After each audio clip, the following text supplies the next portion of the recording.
네, 오늘 설교의 주제는 아침에도 조금 살펴봤지만 이제 성찰이라는 주제입니다. 조금 더 쉬운 말로 하면 자기 인식이라고 할 수 있고 요즘에는 자기 객관화라고도 표현하기도 합니다. 여러분은 하루 중에 자기 자신에 대해서 생각하는 시간이 얼마나 되십니까? 요즘은 너무 바빠서 자기에 대한 그런 생각도 할 수 없는 그런 분주한 삶을 살아가지만 우리는 이따금씩 이렇게 생각하곤 합니다. 나는 오늘 왜 이럴까? 또 나는 왜 이렇게 불안할까? 나는 진짜 뭘 하고 싶은 걸까라고 하는 생각이 또 특별히 사춘기를 맞이하는 또 우리 친구들의 또 이 삶에 또 큰 또 질문으로 다가올 것입니다. 요즘은 특별히 마음이 이전보다 더 복잡해지는 시대를 계속하여 통과하고 있습니다.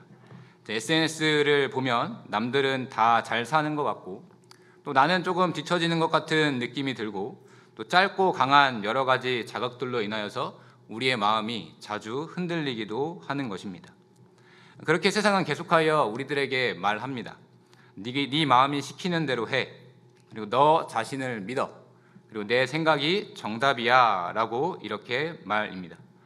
그런데 여러분, 이 말대로 정말 내 마음이 시키는 대로 살면 우리의 인생에 어떤 문제가 해결되겠습니까? 오히려 그때마다 후회가 더 많이 들지는 않습니까? 내가 맞다고 확신했는데 지나고 보니 틀린 것이 대부분인 것이 우리들의 인생의 모습인 것입니다. 그래서 오늘 우리는 성경이 말하는 진짜 성찰, 또 나 자신이 누구인지에 대해서 함께 생각해 보길 원합니다. 이 세상이 말하는 그러한 성찰이 내가 나를 분석하는 것이라면 기독교가 말하는 이 성찰이라는 것은 하나님 앞에서 내 마음을 정직하게 보는 것입니다. 특별히 오늘 본문은 그러한 성찰을 가장 깊게 우리에게 보여주는 장면입니다. 예수님께서 십자가를 지시기 직전에 이 겟세마네에서 기도하신 이야기입니다.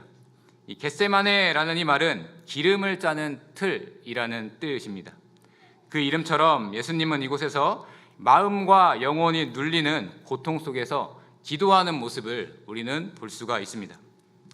예수님은 곧 붙잡힐 것을 알고 계셨고 또 채찍과 조롱을 당하고 결국 십자가에 달려 죽으실 것을 알고 계셨습니다. 그래서 37절에서 38절에 예수님의 마음을 이렇게 기록하고 있습니다. 고민하고 슬퍼하사 내 마음이 매우 고민하여 죽게 되었으니 라고 말입니다. 여러분, 이 표현은 예수님이 얼마나 무거운 짐을 지고 또 무거운 싸움을 하고 계신지를 우리에게 보여줍니다. 그리고 예수님은 그 무게를 혼자 버티시지 않으시고 제자들에게 너희는 여기 머물러 나와 함께 깨어있으라 라고 이렇게 요청하고 계십니다. 그리고 예수님은 그들 곁에서 조금 떨어져서 엎드려 기도하셨습니다. 그런데 그때 제자들은 어떤 모습을 보이고 있습니까? 예수님께서 다시 돌아오셨을 때 제자들은 잠이 들어 있었습니다. 또 예수님은 그들을 깨우시며 너희가 나와 함께 1시간도 이렇게 깨어 있을 수 없더냐라고 말씀하십니다. 이 장면은 단순히 제자들이 졸았다라는 이야기가 아닙니다. 예수님은 지금 영적으로 가장 중요한 시간, 또 가장 치열한 싸움을 하고 계시는데 제자들은 그 무게도 모르고 자기의 상태도 모르고 잠이 들어 버린 것입니다. 그리고 예수님께서는 이어서 아주 중요한 진단을 내리십니다. 시험에 들지 않게 깨어 기도하라. 마음은 원이로되 육신이 약하도라 라고 말씀하십니다. 이 말은 오늘 설교의 주제인 성찰과 잘 연결됩니다. 우리는 마음으로 하겠다, 또 믿겠다, 지키겠다라고 생각하지만 실제로는 쉽게 무너지고 쉽게 흐트러지는 연약한 존재인 것입니다. 반면 예수님은 어떠하셨습니까? 예수님은 3번에 걸쳐서 기도하시며 내 뜻대로 마옵시고 아버지의 뜻대로 하옵소서 이렇게 고백하십니다. 여기서 우리는 진짜 성찰이 무엇인지를 보게 됩니다. 이 성찰은 내 마음을 들여다보는 것으로 끝나지 않고 이 하나님의 뜻 앞에서 내 마음의 방향을 다시 잡는 것입니다. 이제부터 그 겟세마네에서 드려진 그 기도의 내용을 살펴보면서 우리의 신앙을 한번 점검해 보길 원합니다. 첫째로, 내 생각은 약하고 내 마음은 흔들린다라는 사실을 우리는 인정해야 합니다. 예수님은 잠든 제자들을 깨우시며 이렇게 말씀하십니다.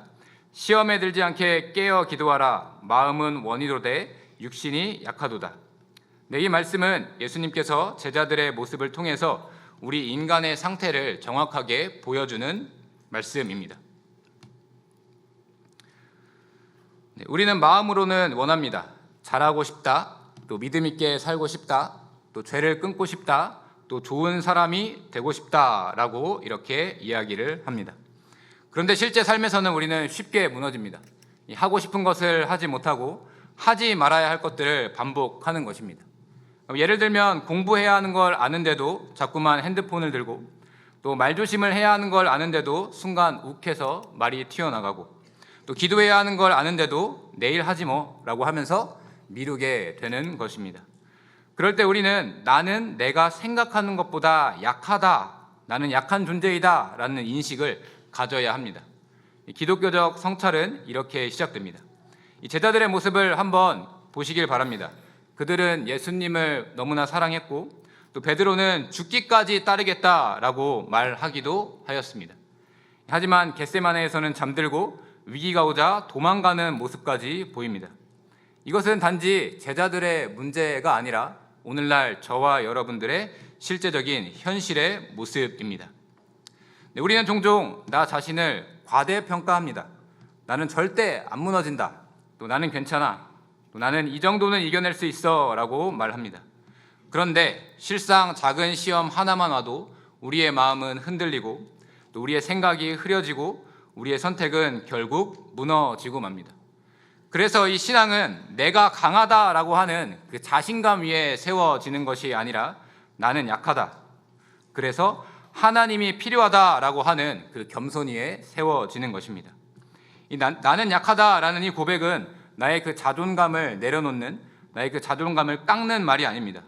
오히려 하나님이 우리를 현실적으로 또 살게 하시는 그 믿음의 출발점으로 작용하게 됩니다. 내가 약한 걸 모르면 계속 내 힘만으로만 버티려고 하다가 결국 더 크게 무너지고야 마는 것입니다. 그러나 하나님의 지혜는 내가 약한 걸 인정하게 하고, 그때부터 지혜가 충만하신 하나님의 그 능력이 내 삶에 영향을 미치게 되는 것입니다. 하나님, 저는 제 마음을 다스릴 힘이 부족합니다. 저를 붙들어 주세요 라고 하는 이 고백이 바로 진정한 성찰이고, 그 성찰이 우리를 하나님께로 인도해 주는 것입니다. 그러나 여러분, 우리가 불안하고 또 슬프고 또 화가 나는 그 감정 자체는 죄가 아닙니다. 이 감정은 내 마음의 상태를 우리에게 알려주는 신호이기 때문입니다. 지금 너 힘들다, 또 지금 너 지쳤다, 또 지금 너 두렵다 라고 하는 그런 알림인 것입니다. 하지만 문제가 생기는 순간 내 감정이 기준이 되어 버릴 때가 참으로 많습니다. 불안하니까 내 인생은 끝났고, 또 지치고 힘드니까 나는 못한다 라고 이렇게 하는 것입니다. 이렇게 감정이 나를 끌고 가면 우리는 흔들릴 수밖에 없습니다. 그렇지만 이 성찰을 우리가 잘한다면 내 감정을 억지로 누르는 것이 아니라 그 감정을 인정하면서도 하나님 앞에서 나 스스로를 점검하게 됩니다. 하나님, 제가 지금 불안합니다. 그런데 이 불안이 저를 끌고 가지 않게 해주세요 라고 말하는 것이 믿음의 성찰입니다. 그래서 개혁주의 신앙에서는 인간이 이 죄로 인해 망가졌다라는 사실을 아주 강조합니다. 이 말은 우리가 항상 나쁜 짓을 한다는 뜻이 아니라 죄가 우리의 생각과 감정과 의지 전체를 흔들어 버린다라는 뜻입니다. 그래서 우리는 자주 이런 모습으로 살아갑니다. 누군가와 비교하다가 마음이 무너지고, 또 그 불안 때문에 조급해지고, 또 인정받고 싶어서 내 원칙이 무너지기도 하고, 자극에 끌려가면서도 멈추지 못하는, 제어하지 못하는 그런 모습을 나타내는 것입니다. 그러나 죄의 핵심은 나쁜 행동 몇 개 하는 것이 아닙니다. 이 죄의 핵심은 하나님 없이도 내 인생을 내가 주인처럼 살려고 하는 그러한 마음입니다. 그래서 우리는 하나님을 믿는다고 말하면서도 실제는 하나님보다 내 기분을 먼저 따라갈 때가 참으로 많은 것입니다. 그리고 죄가 무서운 이유는 한 번 큰 실수 때문이 아니라 그러한 작은 선택들이 모여서 내 마음을 완전히 틀어버리고야 맙니다. 예를 들어서 딱 1분만 하면서 우리 친구들이 쇼츠를 켰는데 어느새 30분이 후딱 지나가게 되고, 또 오늘만 쉬자 했는데 그게 며칠이 되고 이번 한 번만 했던 그 말이 우리의 삶의 습관으로 나타나는 것입니다. 이때 우리는 보통 이렇게 말합니다. 내가 원래 의지가 약해 라고 말입니다. 하지만 성경은 더 깊은 문제를 말합니다. 의지 문제가 아니라 우리 마음의 중심이 하나님이 아닌 나 자신으로 기울어져 있는 상태인 것을 알려줍니다. 그래서 내 감정이 왕이 되고 내 편함이 왕이 되고 내 기분이 왕이 되어버리는 것입니다. 이 기독교적 성찰이라는 것은 바로 이 마음을 점검하는 것입니다. 지금 내 마음의 중심에 누가 앉아있지? 하나님인가? 또 내 기분인가? 또 말씀인가? 사람들의 평가인가를 우리는 고민하게 되는 것입니다. 이러한 점검이 없다면 우리는 믿음이 있는 것 같아도 실제로는 계속 흔들릴 수밖에 없는 그런 불안한 인생을 살아가게 되는 것입니다. 그러니까 성찰은 나는 왜 이래? 라고 하는 말로 끝나서는 안 됩니다. 그건 성찰이 아니라 자기를 공격하는 일이고 결국 절망으로 나아가는 것입니다. 진짜 성찰은 이렇게 돼야 합니다. 나는 약하다. 그래서 하나님이 필요하다. 또 나는 흔들린다. 그래서 하나님의 말씀과 기도가 필요하다. 나는 쉽게 무너진다. 그래서 은혜가 필요하다로 나타나야 하는 것입니다. 하나님은 우리에게 너 혼자 잘해봐 라고 말씀하시는 분이 결코 아닙니다. 오히려 하나님은 연약한 우리를 아시고 우리가 넘어질 때마다 다시 일으켜 주십니다. 이와 같이 성찰이라는 것이 절망으로 가지 않으려면 꼭 기억해야 할 것이 있습니다. 바로 하나님께서는 우리가 넘어지는 것을 보고 또 넘어졌네? 너는 끝이다 라고 하시지 않는다는 것입니다. 예수님 역시 그 연약한 제자들을 깨우시면서 그들을 버리지 않으셨습니다. 제자들이 잠들고 또 도망가고 넘어졌지만 예수님은 그들을 끝까지 붙드셨습니다. 바로 이것이 복음입니다. 그러니까 성찰은 나는 왜 이렇게 부족해 라고 하면서 끝나는 게 아니라 그래도 하나님이 나를 붙드신다로 끝나야 합니다. 내가 약하다는 이 사실은 슬픈 결론이 아니라 그 하나님의 크신 은혜를 붙드는 방향으로 나아가야 하는 것입니다. 지금까지의 내용을 정리하면 내 마음은 나를 속일 수 있다. 그래서 나는 하나님 앞에서 나를 점검해야 한다입니다. 자신의 연약함을 정직하게 인정함으로써 내 자신감이 아닌 하나님의 은혜만을 겸손히 의지하며 우리 아버지 하나님의 뜻을 따라 살아가시는 우리 SFC가 되시기를 간절히 바랍니다. 둘째로 하나님의 뜻에 나를 맞추는 것이 최고의 지혜임을 기억해야 합니다. 우리 첫 번째 대지에서 우리는 우리 마음이 얼마나 쉽게 흔들리는지를 살펴보았습니다. 이런 현실을 마주하는 우리들은 이 흔들리는 생각을 어떻게 하나님의 지혜로 바꿀 수 있을까라고 하는 이 생각을 해야 합니다. 내 마음이 내 마음대로 달려갈 때 또 어떻게 멈추고 방향을 다시 잡을 수 있을지 고민해야 하는 것입니다. 오늘 본문에서 예수님은 그 답을 아주 분명하게 보여주십니다. 기도를 통해 내 마음을 하나님께 올려드렸고 또 그 하나님의 뜻에 그 마음을 맞추셨습니다. 그래서 오늘 본문 39절과 42절에서 이렇게 말합니다. 그러나 나의 원대로 마옵시고 아버지의 원대로 하옵소서라고 합니다. 여러분, 이 한 문장 이 안에는 성찰의 핵심이 들어 있습니다. 나를 이해하는 성찰에서 끝나는 것이 아니라 하나님께 순복하는 그러한 성찰로 나아가는 길을 제시하고 있는 것입니다. 예수님의 기도를 보면 한 가지가 매우 분명합니다. 예수님은 하나님 앞에서 자신을 포장하지 않으셨습니다. 또 꾸미지 않으셨습니다. 아버지, 저는 괜찮습니다. 저는 하나도 안 힘듭니다. 이렇게 말하지 않으셨습니다. 예수님은 정확하게 말합니다. 할만하시거든 이 잔을 지나가게 하옵소서. 이 말은 아버지 너무 무겁습니다. 가능하면 피하고 싶습니다. 이 길이 너무 두렵습니다 라고 하는 의미입니다. 예수님은 고난 앞에서 혼자 참는 방식을 택하지 않으신 것입니다. 예수님은 고난 앞에서 하나님께 토로하는 그런 방식을 택하셨습니다. 여기서 우리는 성찰의 첫 단계를 배웁니다. 이 성찰이라는 것은 내 마음을 숨기는 것이 아니라 내 마음을 하나님께 가져가는 것입니다. 이것이 우리 학생들에게 정말 중요한 이유가 있습니다. 우리는 힘들 때 보통 두 가지의 반응을 나타냅니다. 하나는 아무렇지도 않은 척 버티는 것, 또 다른 하나는 그냥 터져버리고야 마는 것입니다. 어떤 사람들은 겉으로 괜찮은 척하면서 속은 무너지고 있고, 또 어떤 사람은 감정이 확 올라오면 폭발해 버리고야 맙니다. 그런데 예수님의 길은 이 둘 다의 모습이 아닙니다. 예수님은 숨김도 폭발도 선택하지 않으셨고 기도를 선택하셨습니다. 하나님은 우리의 마음을 모르셔서 우리에게 기도를 원하시는 게 아닙니다.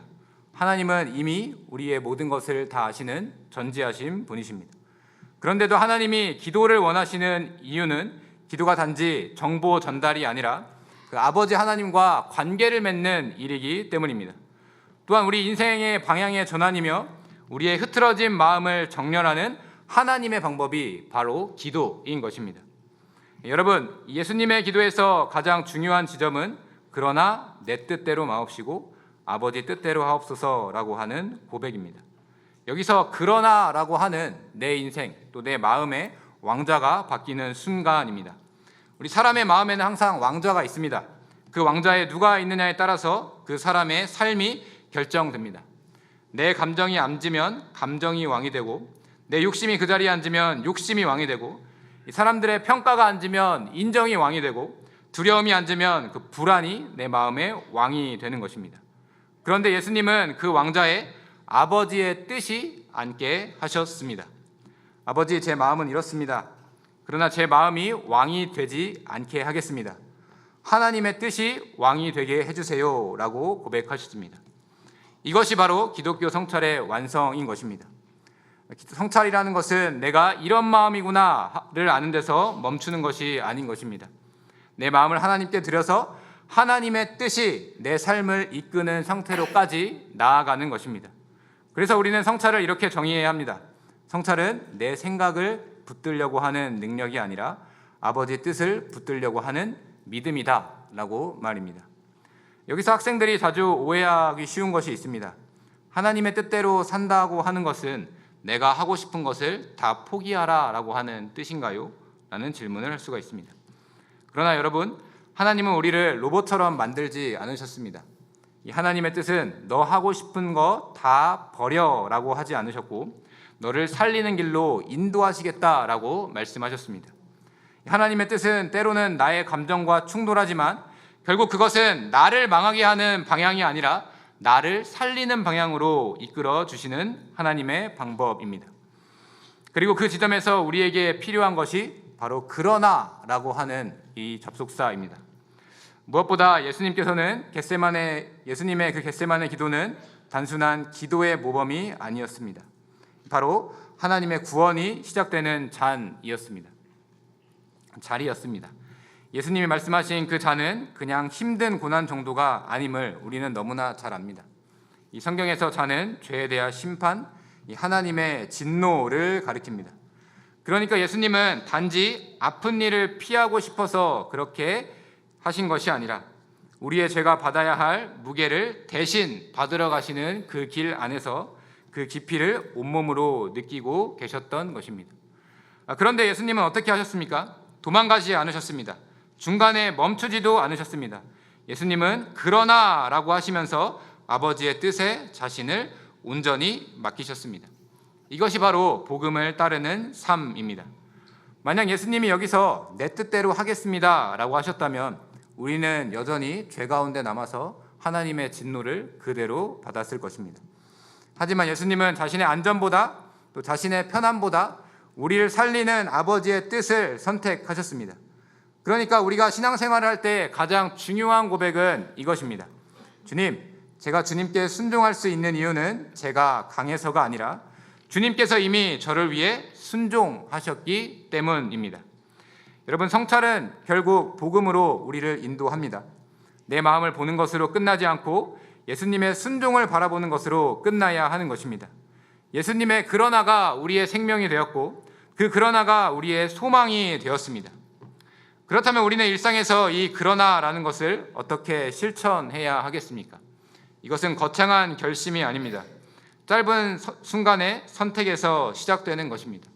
하기 싫다라고 하는 말이 나올 때 그러나 하나님이 기뻐하시는 길을 선택하겠습니다 라고 우리는 말해야 하고, 포기하고 싶다라는 말이 나왔을 때 그러나 주님 한 걸음 더 나아가게 해주세요 라고 고백해야 합니다. 또한 내가 옳다 라고 우리가 생각할 때 그러나 하나님의 말씀 앞에서 다시 한번 생각하겠습니다 라고 고심해 봐야 합니다. 또 말하고 싶다 라고 이렇게 우리가 생각하더라도 그러나 상처 주는 말은 멈추겠습니다 라고 고백해야 합니다. 그리고 지금 도망가고 싶다 라고 하더라도 그러나 주님께 먼저 나아가겠습니다 라고 해야 하는 것입니다. 이 그러나 라는 이 한마디가 여러분의 인생의 방향을 변화시키는 것입니다. 그리고 중요한 것은 이 그러나는 내 의지를 뽐내는 말이 아니라 하나님의 지혜에 모든 것을 의지하겠다라고 하는 선언입니다. 하나님, 제 마음은 이렇습니다. 그러나 저는 제 마음을 왕으로 세우지 않겠습니다. 하나님의 뜻이 저를 다스리게 해주세요. 바로 이것이 예수님께서 보여주신 그 기도를 통한 성찰의 길이었습니다. 정리하면 이 성찰이라는 것은 내 뜻을 끝까지 주장하는 것이 아니라 하나님의 뜻에 나를 맞추는 것입니다. 내 감정과 욕심이 주인 노릇을 하던 그 마음의 왕좌를 내려놓고 예수님처럼 그러나 라고 고백하면서 하나님의 뜻에 나를 맞추며 살아가는 우리 SFC 학생들이 되시기를 간절히 바랍니다. 마지막으로 깨어 기도하는 것이 우리를 하나님의 지혜로 충만해지도록 합니다. 우리는 첫 번째 대지에서 내 마음이 흔들린다라는 사실을 보았고, 두 번째 대지에서 예수님의 그러나를 통해 우리의 마음의 방향을 다시 잡는 길을 배웠습니다. 그렇다면 이제 그 방향을 어떻게 매일 유지할 수 있을까라고 하는 질문이 우리에게 남습니다. 한번 은혜를 받고 끝나는 것이 아니라 매일 흔들리는 생각 속에서 어떻게 하나님의 지혜로 우리가 다시 돌아올 수 있을까 고민하게 되는 것입니다. 예수님은 그 방법을 아주 분명하게 말씀하셨습니다. 시험에 들지 않게 깨어 기도하라 라고 말입니다. 여러분, 깨어 기도하라 라는 이 말은 잠에서 깨서 기도하라가 아닙니다.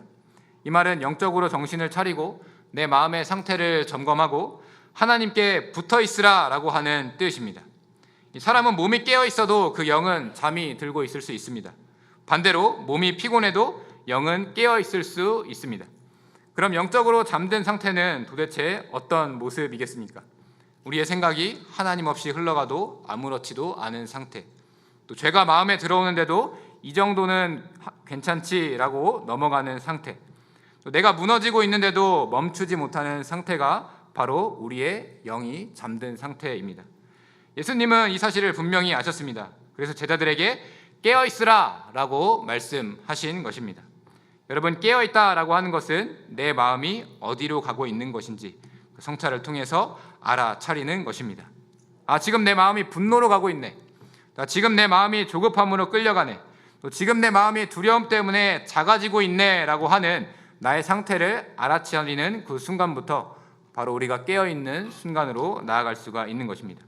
그리고 그 깨어있음이 하나님을 향한 기도로 이어질 때 우리는 시험에 끌려가지 않고 하나님께로 방향을 돌릴 수가 있게 됩니다. 예수님은 기도의 목적을 아주 직접적으로 말씀하셨습니다.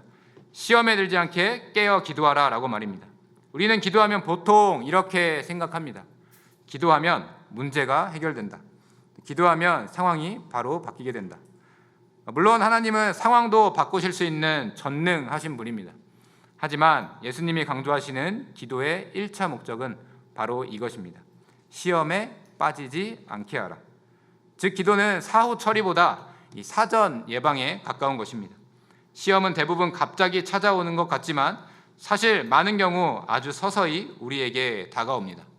이 정도는 괜찮겠지라고 하는 작은 타협, 또 오늘만이라고 하는 작은 핑계, 또 나중에 회개하면 되지라고 하는 그런 가벼운 생각으로 이 시험은 문을 열고 우리들에게 찾아옵니다.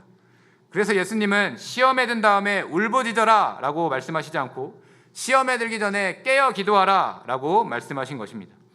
여러분, 이 기도라는 것은 내 마음을 단단하게 만드는 이런 영적 근육입니다. 그 근육이 있어야 우리는 시험이 와도 버틸 수가 있는 것입니다. 그런데 만약 우리가 흔들릴 때 제일 먼저 필요한 것은 무엇이겠습니까? 그것은 감정이 아닙니다. 또 더 큰 결심도 아닙니다. 그 순간 우리에게 가장 필요한 것은 하나님의 말씀, 그 지혜로 다시 돌아오는 것입니다. 왜냐하면 시험이 올 때 우리의 생각은 대체로 이렇게 빠지기 쉽습니다. 이번 한 번쯤은 괜찮고 또 하나님도 이해해 주실 것이고 나만 이런 것이 아니니까 또 내가 말하지 않으면 아무도 모를 것이다 라고 하는 것입니다. 그런데 성경은 이렇게 말합니다. 깨어 있어라, 또 기도하라, 거룩함을 따르라, 너는 하나님의 것이다 라고 말합니다. 그러니까 기도는 바로 지혜가 충만하신 하나님의 말씀에 내 마음을 연결하는 것이다 라고 주님은 말씀하시는 것입니다. 하나님, 제 마음이 지금 흔들립니다. 또 제 생각이 저를 끌고 갑니다. 그러니 주님의 말씀으로 저를 붙들어 주세요 라고 하는 그 고백으로 우리는 이어져야 하는 것입니다. 이때 중요한 건 기도의 길이가 아닙니다. 기도는 문장의 실력이 결코 아닙니다. 기도는 하나님께 방향을 트는 행동이다 라는 것을 우리는 기억해야 합니다. 기도를 길게 못해도 괜찮습니다. 진짜 기도는 길이가 아니라 방향이라는 사실을 우리는 꼭 기억해야 하겠습니다. 그래서 바쁜 오늘날을 살아가는 우리 학생들이 할 수 있는 이런 방법이 있겠습니다. 또 하루에 10초라도 주님, 제 마음을 지켜주세요. 또 주님, 제 생각이 지금 위험해요. 주님, 제가 시험에 들게 하지 않게 해주세요 라고 말합니다. 정말 작은 그 시간이 여러분을 죄에서, 또 실수에서, 또 후회에서 지켜줄 수가 있는 것입니다. 또 적어도 하루에 3분이라도 하나님의 말씀을 붙드는 것입니다. 또 오늘 이 하루는 우리가 시험에 들지 않게 깨어 기도하라는 하나님의 말씀을 붙들면 좋겠습니다. 바로 그렇게 우리가 하나님의 말씀을 붙들 때에 여러분의 생각의 방향을 이 하나님의 지혜로 나아갈 수 있도록 해주십니다. 그리고 우리가 밤에 자기 전에 2분 정도 우리 하루를 돌아보는, 또 성찰하는 그 기도가 필요하겠습니다. 오늘 내 마음이 어디로 가장 많이 향했는지, 또 오늘 내가 가장 약했던 순간은 언제였는지, 또 주님께서 내일에도 나 자신을 붙들어 주세요 라고 하는 그런 기도를 우리는 올려드려야 합니다. 이러한 실천이 사소하게 여겨질 수도 있고 또한 부담으로 여겨질 수도 있을 것입니다. 하지만 또 이러한 모습들은 분명히 또 은혜의 통로로 나아갈 수 있는 하나님의 방법이 될 것입니다. 우리가 각자의 자리에서 매일 이렇게 하나님께 마음을 올려드리면 하나님의 지혜가 여러분의 생각을 새롭게 하실 것입니다. 이 깨어 기도하는 이 습관을 통해 매 순간 흔들리는 내 생각의 방향을 하나님의 말씀으로 돌이키며 영적인 승리를 매일매일 경험하는 우리 SFC 학생들이 되시기를 간절히 바랍니다. 네, 여러분, 오늘 우리는 이 겟세마네 동산에서 예수님의 기도를 통하여서 성경이 말하는 이 성찰이 무엇인지를 살펴보았습니다. 세상은 우리에게 늘 말합니다. 네 마음을 믿어, 네 생각이 정답이야 라고 말입니다. 하지만 우리는 오늘 말씀을 통해 분명히 살펴보았습니다. 내 생각은 완벽하지 않습니다. 내 마음이란 것도 때로는 나를 속이고 내 감정도 쉽게 흔들리기 마련입니다. 그래서 성찰은 단순히 내 마음을 들여다보는 것이 아니라 하나님 앞에서 내 마음을 정직하게 보는 것입니다. 그리고 우리는 이 겟세마네 사건을 통하여서 세 가지를 분명하게 생각해야 합니다. 내 생각은 약하고 내 마음은 흔들린다. 마음은 원이로 돼 육신이 약하도다라고 하는 예수님의 말씀처럼 우리는 마음으로는 원하지만 실제로 자주 무너지는 존재다라는 것을 기억해야 합니다. 이 사실을 인정하는 것이 바로 성찰의 첫 걸음입니다. 중요한 것은 이 고백이 절망이 아니라 은혜의 출발점이라는 것입니다. 나는 약하지만 그래서 하나님이 필요하다라고 하는 이 고백이 우리를 생명으로 인도하는 것입니다. 또 예수님의 성찰은 그러나로 방향을 돌리는 것입니다.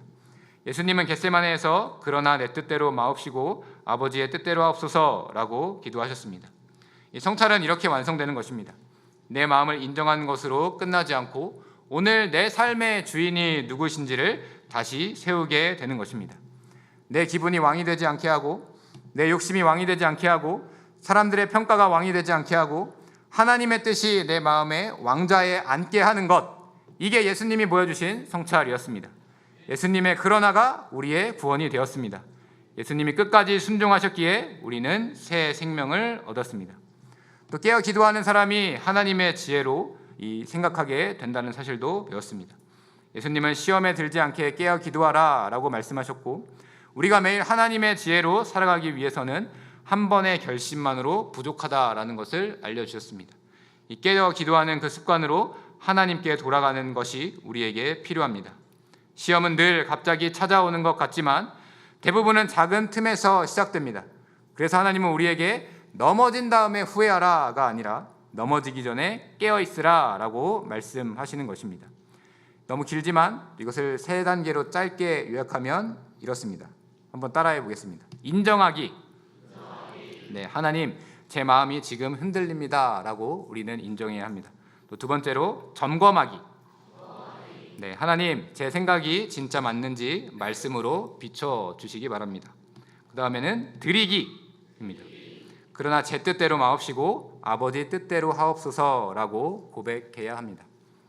네, 여러분, 그래서 이 성찰이라는 것은 나를 괴롭히는 것이 절대로 아닙니다. 이 성찰은 나를 살리는 길입니다. 왜냐하면 내 생각을 붙드는 것이 아니라 하나님의 지혜를 붙드는 일이기 때문입니다. 이 사실을 깨달았음에도 불구하고 앞으로도 우리 마음에는 나는 너무 약해서 안 될 것 같아, 나는 자꾸 실수를 반복해, 또 기도해도 변하지 않는 것 같아 라고 하는 걱정들이 밀려올 것입니다. 예수님의 곁에 있던 제자들도 그랬습니다. 잠들었고 또 실패했습니다.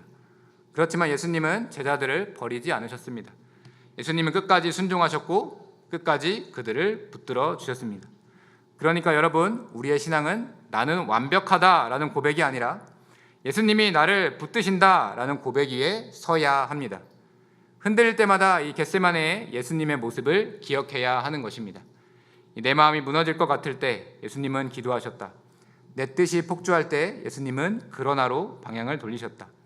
또 내가 잠들어 있을 때 예수님은 나를 살리기 위해 깨어 계셨다라는 이 말씀을 우리는 늘 묵상해야 하는 것입니다.